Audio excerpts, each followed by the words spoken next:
क्या आदमपुर उपचुनाव को लेकर रचा जा रहा है कोई राजनीतिक षड्यंत्र?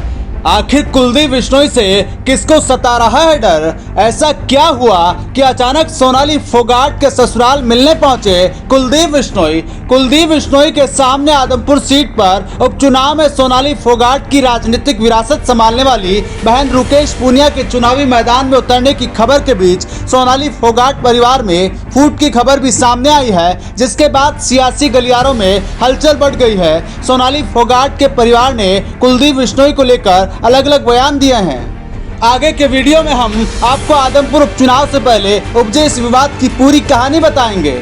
दरअसल कुलदीप बिश्नोई ने बीते सोमवार को सोनाली फोगाट के ससुराल जाकर सबको चौंका दिया है, जहां 2 दिन पहले जाट धर्मशाला में महापंचायत में सोनाली के परिवार ने कुलदीप बिश्नोई पर हत्या में शामिल होने का संदेह जताया था। सोनाली की विरासत बेटी यशोधरा ने अपनी मौसी यानी कि सोनाली की बहन रुकेश को सौंपी थी, जिसके बाद बहन रुकेश ढाका ने आदमपुर से उपचुनाव लड़ने की घोषणा की थी। इसी महापंचायत में कुलदीप बिश्नोई को अपना पक्ष रखने के लिए कहा गया था, जिसके बाद भाजपा नेता कुलदीप बिश्नोई ने संत नगर स्थित सोनाली फोगाट के जेठ कुलदीप फोगाट के घर जाकर पूरे फोगाट परिवार से मुलाकात की है।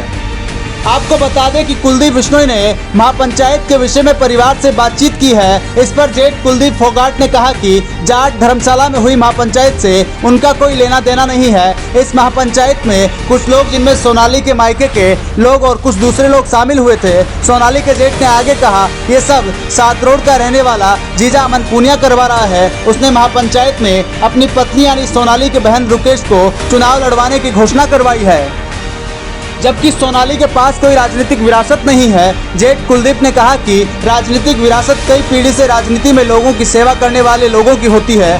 सोनाली की कोई राजनीतिक विरासत किसी तरह की नहीं है। सोनाली फोगाट का पूरा परिवार कुलदीप बिश्नोई के साथ है। इस पर कुलदीप बिश्नोई ने कहा कि ये सब उपचुनाव को लेकर षड्यंत्र रचा जा रहा है। गौरतलब है कि आदमपुर सीट पर कुलदीप बिश्नोई का परिवार यानी हरियाणा के पूर्व मुख्यमंत्री रहे भजन लाल का परिवार आदमपुर से 9 बार भजन लाल, 4 बार कुलदीप बिश्नोई, 1 बार मां जसमा देवी और 1 बार रेणुका बनी विधायक। अब तक आदमपुर में हो चुके हैं 13 सामान्य और 3 उपचुनाव और अब आगे के आगामी उपचुनाव की तैयारी चल रही है। साल 1968 से लेकर अब तक कुलदीप बिश्नोई का परिवार आदमपुर सीट पर कब्जा जमाए बैठा है और चौधरी भजन लाल की राजनीतिक विरासत को उनका परिवार लगातार आगे बढ़ा रहा है।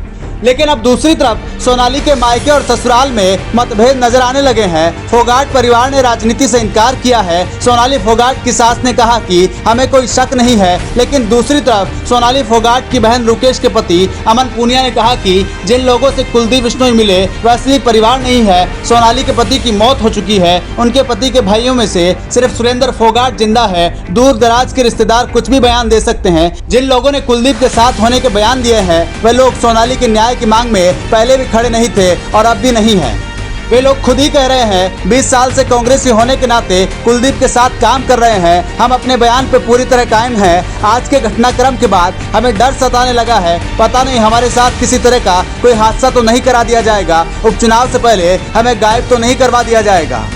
आपको बता दें कि बीते 24 सितंबर को जाट धर्मशाला में खापों की महापंचायत बुलाई गई थी, जिसमें सोनाली के भाई रिंकू ढाका ने कुलदीप बिश्नोई पर शक जाहिर किया था। खाप पंचायतों ने कहा था कुलदीप इस बारे में परिवार के सामने अपना पक्ष रखे, जिसके बाद कुलदीप बिश्नोई सोमवार को सोनाली के परिवार से मिलने पहुंचे थे। वहीं सोनाली की बेटी यशोधरा ने अपनी मौसी रुकेश को सोनाली का राजनीतिक वारिस घोषित किया था। इसके बाद रुकेश के पति अमन पूनिया ने आदमपुर उपचुनाव में उतरने का ऐलान किया था। इसी के साथ आगामी 23 अक्टूबर को आदमपुर में सोनाली के समर्थकों की बैठक बुलाने की घोषणा की गई थी। लेकिन उससे पहले सोनाली के परिवार के असली नकली होने की बातों के साथ ही सोनाली के बहन के पति अमन पूनिया के राजनीतिक तौर पर महत्वाकांक्षी होने के सवाल उठे हैं। इसके बाद सियासी गलियारों में चर्चा है कि अमन पूनिया सोनाली फोगाट की मौत के बाद उपजी सहानुभूति की लहर का फायदा उठाने के लिए प्लानिंग के साथ राजनीतिक मैदान में उतरना चाहते हैं।